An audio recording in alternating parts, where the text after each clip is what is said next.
Hello friends, good morning, most welcome in my lecture. Today we will discuss about English function grammar. આપણે જે કંઈ first ટેન્સીસથી માંડી લીધી કે એક્ટિવ પેસિવ, ત્યારબાદ આપણે ડાયરેક્ટ ઇનડાયરેક્ટ, અને હવે આપણે જે જોવાના છીએ કે જે મોસ્ટ ઇમ્પોર્ટન્ટ ટોપિક છે ઇંગ્લિશ ગ્રામરમાં ફંક્શન ગ્રામર, કે જેમાં ફંક્શન ગ્રામર અને એડિટિંગ એટલે કે તમારે એક્ઝામમાં આ જે કંઈ ક્વેશ્ચન છે તે આઈ થિંક 10 માર્ક્સનો આવે છે કે જેમાં અમુક પ્રકારના જે ફંક્શન હોય છે તેને ક્લાસિફિકેશન કરવાનું હોય છે અને અમુક પ્રકારનું જે કમ્પ્લીટ સેન્ટેન્સ અને તમારું જે સેન્ટેન્સ જે હોય છે એમાં અધૂરું સેન્ટેન્સ હોય છે તેને કમ્પ્લીટ કરવાનું હોય છે અને અમુક પ્રકારના જે ડાયલોગ હોય છે એ ડાયલોગ પણ કમ્પ્લીટ કરવાના આવે છે. એવી રીતે આ ફંક્શન ગ્રામર જે કંઈ છે એ 12થમાં અને 10થમાં પણ આ ખૂબ જ ઉપયોગી છે કે જેને આપણે વાત કરવાના છે ફંક્શન ગ્રામર વિશે. ફંક્શન ગ્રામર વિશે શીખતા પહેલાં આપણે એ ખબર હોવી જોઈએ કે વોટ ઇઝ ફંક્શન અથવા તો what is main function of language. બરાબર છે, જે લેંગ્વેજ છે, જે ભાષા છે એનું મેન ફંક્શન કયું છે. બરાબર છે, તો કમ્યુનિકેશન.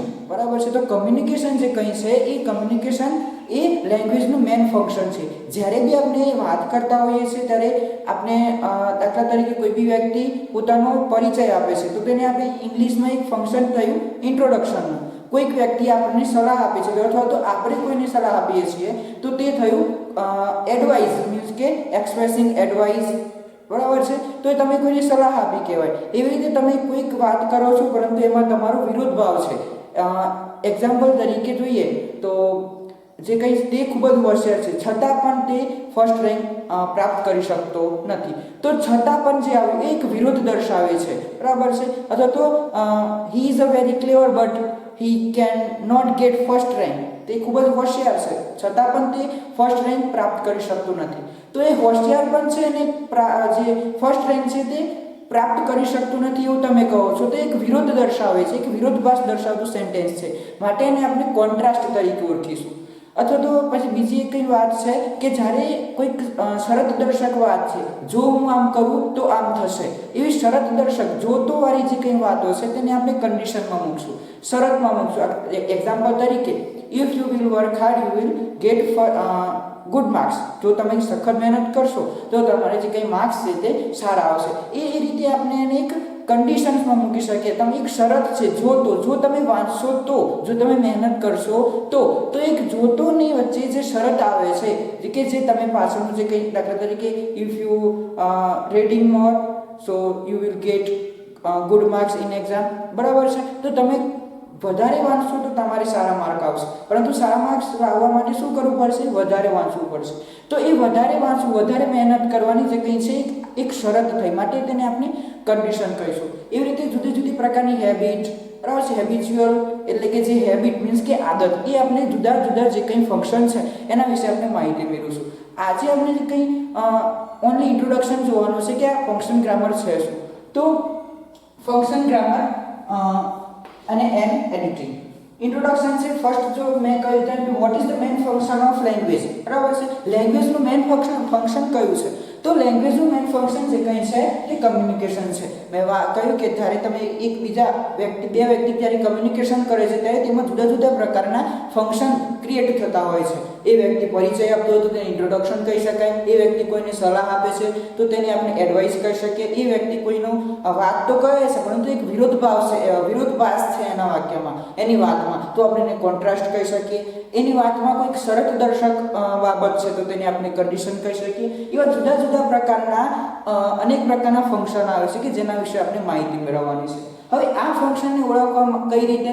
તો એ ફંક્શન ઇંગ્લિશ ગ્રામરમાં એવું હોય છે કે સેન્ટેન્સ હોય છે એમાં પ્રકારનો શબ્દથી આપણે એ ફંક્શનને ક્લાસિફિકેશન કરવાનું હોય છે, આઈડેન્ટિફાઈ કરવાનું હોય છે. એનું કઈ રીતે કરશો? એક્ઝામ્પલ તરીકે ગુજરાતી સમજીએ કે જો તમે મહેનત કરશો તો ઇંગ્લિશમાં જોનું થાય છે ઇફ. તો ઇફ જેવા જે કંઈ શબ્દ આવે છે તો તેને આપણે કન્ડિશન કહી શકીએ.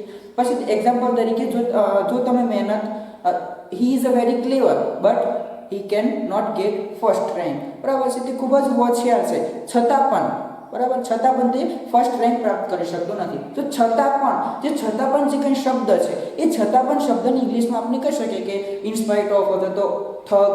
બરાબર છે, અલથગ. એ રીતે આપણે એને ઓળખી શકીએ. તો એ શબ્દ દ્વારા આપણે ઓળખીશું કે આ કોન્ટ્રાસ્ટ છે. બરાબર છે. એવી રીતે જુદા જુદા પ્રકારના આપણે જે ફંક્શન છે કઈ છે એની વિશે સ્ટડી કરવાની છે. તો ફર્સ્ટ આપણે ઇન્ટ્રોડક્શન જોવાનું છે ફંક્શન ગ્રામરનું કે ફંક્શન ગ્રામર છે શું. તો what is the main function of language. તો communication is the main function of language. જે કમ્યુનિકેશન જે કઈ છે એ મેઇન ફંક્શન છે કોનું લેંગ્વેજનું ભાષાનું મેઇન ફંક્શન કયું છે કમ્યુનિકેશન. આપણે એક્ઝામ્પલ જોઈએ તો અહીંયા એક્ઝામ્પલ છે કે ગિવિંગ ઇન્ટ્રોડક્શન. બરાબર છે. એક્ઝામ્પલ તરીકે મારું જ હું ઇન્ટ્રોડક્શન આપું તો my name is Ghanshyam and I am college student. I study BA with main English at arts college Modasa. તો એ મેં મારું પરિચય આપ્યું કે મારું નામ ઘનશ્યામ છે, હું એઝ અ સ્ટુડન્ટ છું, કોલેજ સ્ટુડન્ટ છું અને I study BA with main English. બરાબર છે. મેન ઇંગ્લિશ વિષય સાથે જે કંઈ છે બેચલર ઓફ આર્ટ્સ જે ડિગ્રી જે કંઈ છે તે કન્ટિન્યુ અત્યારે રનિંગ છે. તો એક મારું ઇન્ટ્રોડક્શન આપ્યું મેં, તો એને આપણે કહી શકીએ કયું ફંક્શન કહેવાય ગિવિંગ ઇન્ટ્રોડક્શન. ઇન્ટ્રોડક્શન મીન્સ કે પરિચય, એટલે કે કોઈક વ્યક્તિ પોતાનો પરિચય આપે છે તો તેને આપણે કયું ફંક્શન કહીશું ગિવિંગ ઇન્ટ્રોડક્શન. બરાબર છે. એવી રીતે રિક્વેસ્ટિંગનું પણ એક ફંક્શન આવે છે. રિક્વેસ્ટિંગ મીન્સ કે વિનંતી. એક્ઝામ્પલ તરીકે અહીંયા છે કે પ્લીઝ હેલ્પ મી, એમ મહેરબાની કરીને મને મદદ કરો. તો તમે મદદ કરવા માટે બીજાને એક રિક્વેસ્ટ કરી છે કે પ્લીઝ હેલ્પ મી, મને મદદ કરો. તો તમે બીજી વ્યક્તિ પાસે પ્લીઝ એમ કહીને મહેરબાની કરીને મદદ કરો એવી તમે એક બીજી વ્યક્તિ પાસે તમે મદદ માંગી છે, રિક્વેસ્ટ કરી છે મદદ માંગવાની.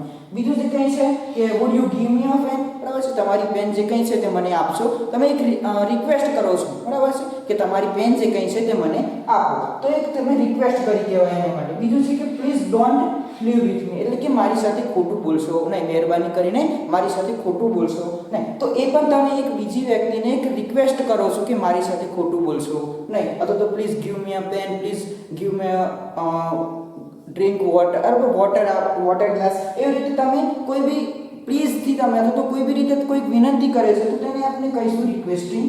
બરાબર છે. એટલે કે રિક્વેસ્ટિંગનું ફંક્શન તરીકે ઓળખીશું. હવે આની વાત કરવાની છે કે તમે કઈ રીતે ક્લાસિફિકેશન અને આઈડેન્ટિફાઈ કરી શકો છો ફંક્શન. તો how to identify and classify language function. Language function જે કંઈ છે એ લેંગ્વેજ ફંક્શનને કઈ રીતે તમે એને ઓળખી શકો છો એનું અહીંયા એક્ઝામ્પલ આપેલા છે. પરંતુ ફર્સ્ટ આપણે ઇન્ટ્રોડક્શન જોયું કે what is the main function language function of what is the function of language. જે લેંગ્વેજ છે તેનું ફંક્શન કયું છે મેન, તો એ કમ્યુનિકેશન છે. અને કોઈ વ્યક્તિ ઇન્ટ્રોડક્શન આજે એઝ અ એક્ઝામ્પલ તરીકે અહીંયા છે કે આ એક આજે કંઈ છે ઇન્ટ્રોડક્શન આપે છે વ્યક્તિ. રિક્વેસ્ટિંગ મીન્સ કે કોઈક વ્યક્તિ બીજી વ્યક્તિ પાસે કંઈક વિનંતી કરે છે કે please help me, would you give me a pen, okay, please don't leave with me, એ વગેરે જેવી વિનંતી કરે છે. હવે આપણે જોવાના છે કે તમે એક્ઝામમાં કઈ રીતે આવે છે અને કઈ રીતે એને આઈડેન્ટિફાઈ કરવાનું છે, ઓળખવાનું છે કઈ રીતે. તો how to identify and classify language function. આ જગ્યાએ હાઉ ટુ આઈડેન્ટિફાઈ કઈ રીતે ઓળખશો તમે, તો અહીંયા એક્ઝામ્પલ આપેલું છે કે you had better take rest 2 days. You had better, આ જે કંઈ છે હેડ બેટર મીન્સ કે કોઈક વધારે પડતી ભારપૂર્વક સલાહ આપે છે. Okay, you had better take rest. Rest means કે આરામ અને ટેક એટલે કે લેવું જોઈએ. કેટલા દિવસ સુધી 2 days. યુ હેડ બેટર, તમારે 2 દિવસ સુધી આરામ લેવો જ જોઈએ અથવા તો 2 દિવસ સુધી તમારે આરામ કરવો જ જોઈએ. એવું અહીંયા વધારે પડતી ભારપૂર્વક આપે છે, સલાહ આપે છે. જો સલાહ આપતો હોય તો શું કહેવાય એને એડવાઇસ કહેવાય. તો એ કયું ફંક્શન કહેવાય ઓફરિંગ એડવાઇસ. મીન્સ કે આ સલાહ આપતું આપે છે કે you had better take rest 2 days. બરાબર છે. અથવા તો કોઈ એમ કહે કે યુ શુડ રીડ ડેલી, તારે રોજ વાંચવું જોઈએ. તો એક સલાહ આપી વાંચવાની. બરાબર છે. You should work hard. બરાબર છે. તારે સખત મહેનત કરવી જોઈએ. બરાબર છે. You should get good marks. બરાબર છે. તારે એ રીતે કોઈ બી વ્યક્તિ સલાહ આપે છે ત્યારે તમે જે કંઈ છે તેને આપણે ઓફરિંગ એડવાઇસ કહીશું. મીન્સ કે અહીંયા છે કે you had better take rest 2 days. બરાબર છે. You had better take rest 2 days. બરાબર છે. તારે 2 દિવસ સુધી આરામ કરવો જ જોઈએ. તો એક આરામ કરવા માટે એક સલાહ આપે છે માટે એને આપણે કહીશું ઓફરિંગ એડવાઇસ. મીન્સ કે સલાહ આપે છે.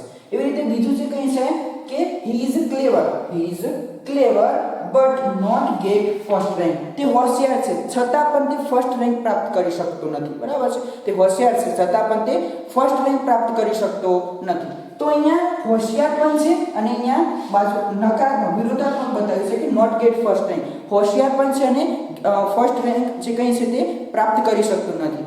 અહીંયા કયો શબ્દ યુઝ થયો? બટ. ઓકે, અહીંયા he is clever but he not get first rank. એ હોશિયાર પણ છે અને છતાં પણ તે પ્રાપ્ત કરી ફર્સ્ટ રેન્ક પ્રાપ્ત કરી શકતો નથી. તો એક વિરોધ દર્શાવે છે. હોશિયાર છે છતાં પણ એ પ્રાપ્ત નથી કરી શકતો, તો એક વિરોધ દર્શાવે, કોન્ટ્રાસ્ટ દર્શાવે. વિરોધને કહીશું આપણે કોન્ટ્રાસ્ટ. તો એને આપણે ઓળખીશું શોઈંગ કોન્ટ્રાસ્ટ, એટલે તો કોન્ટ્રાસ્ટ એ વિરોધાભાસ દર્શાવે છે. ત્રીજું જે કહે છે કે if the effect will be less of COVID-19. અહીંયા જે કહે છે effect of COVID-19,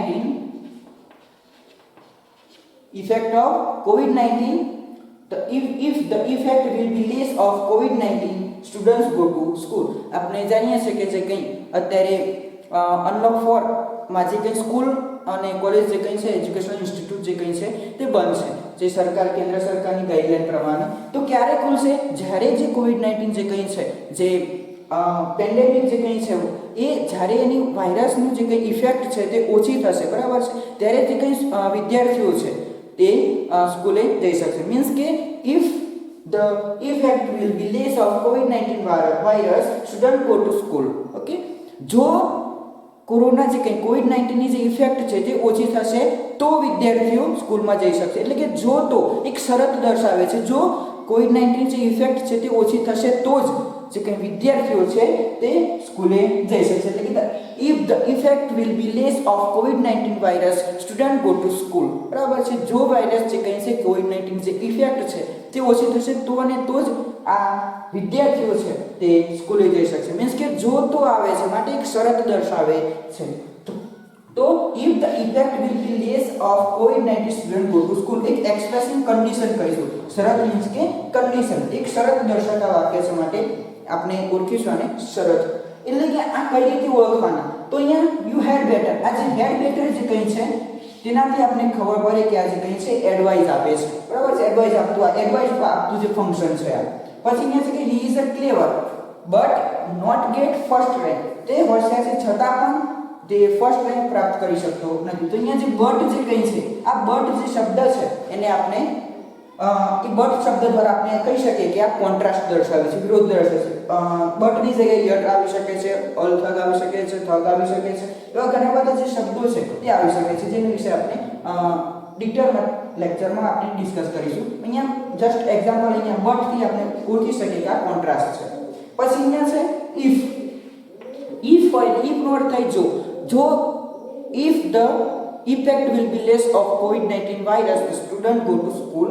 બરાબર છે, તો if જો ઓછી થશે તો આ જો દર્શાવે છે if મીન્સ કે, એટલે કે જો તો શામાં આવે તો કે કન્ડિશનમાં આવે, શરતમાં આવે, તો એને આપણે ઓળખીશું એઝ એક્સપ્રેસિંગ કન્ડિશન, શરત દર્શાવતું. આમ આપણે ફર્સ્ટ જે કંઈ લેક્ચર છે ઇંગ્લિશ ગ્રામર ફંક્શનનું, કે જેમાં ઇન્ટ્રોડક્શન વિશે શીખ્યા કે ફંક્શન ગ્રામર છે શું, અને એના વિશે જે ગિવિંગ ઇન્ટ્રોડક્શન, રિક્વેસ્ટિંગ, બરાબર છે, જુદા જુદા પ્રકારના ફંક્શન આવશે કે જેમાં કોન્ટ્રાસ્ટ છે, એડવાઇસ છે, સજેશન્સ છે, ત્યારબાદ હેબિચ્યુઅલ પાસ્ટ છે, એ જુદા જુદા પ્રકારના ફંક્શન આવશે. મેકિંગ સપોઝિશન્સ છે, એવી રીતે શોઈંગ રિઝલ્ટ, પર્પઝ. અહીંયા માત્ર ઇન્ટ્રોડક્શન છે કે અહીંયા હાઉ ટુ આઈડેન્ટિફાય, અહીંયા હેડ બેટર જે કંઈ છે મીન્સ કે સલાહ આપે છે માટે અહીંયા offering advice. He is a clever but not get first rank, આ કોન્ટ્રાસ્ટ વિરોધભાવ દર્શાવે છે. If the effect will be less of COVID-19, student go to school. એટલે કે જો ઓછી થશે ઇફેક્ટ તો જ વિદ્યાર્થી, એટલે કે જો તો મીન્સ કે કન્ડિશન, શરત દર્શાવે છે માટે આને કહીશું એક્સપ્રેસિંગ કન્ડિશન. આમ આપણે જે કંઈ આ લેક્ચરમાં ઇન્ટ્રોડક્શન મેળવ્યું કે જે what is the main function of language, તો communication is the main function of language. એમાં જુદા જુદા પ્રકારના ફંક્શન આવે છે કે જેના વિશે આપણે નેક્સ્ટ જે લેક્ચર છે એમાં આપણે ડિસ્કસ કરીશું. Thank you very much.